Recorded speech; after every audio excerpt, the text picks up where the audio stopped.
Now, one of the my more enjoyable parts that I really enjoyed in your book was when you take Ken Miller to task for claiming that an experiment that evolved a new protein-protein binding site refuted ID. Can you tell us what you said about Ken Miller's commentary on that experiment and whether you think it actually refutes ID?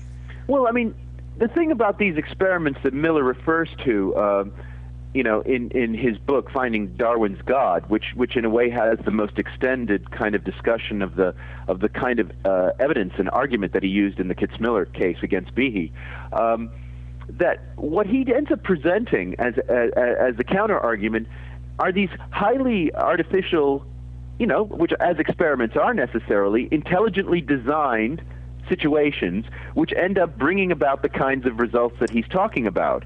And you can set up an experimental design that enables you to generate mutations, and these mutations end up kind of doing the thing that they're supposed to do. And you say, look, I've shown that Darwinian processes can produce something that Behe thinks is intelligently designed.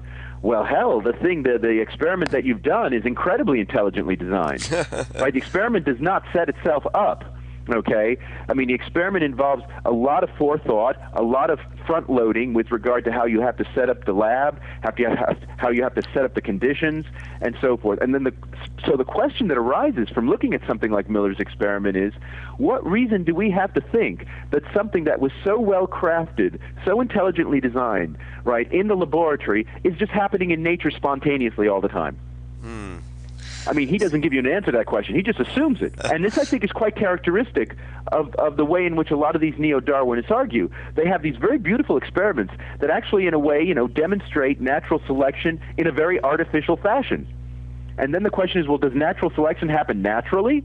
We know it happens artificially when it's intelligently designed, but does it happen naturally when there's no experimenter around? And that would be the core question that we need to address in the debate. I would have thought so. No, yeah.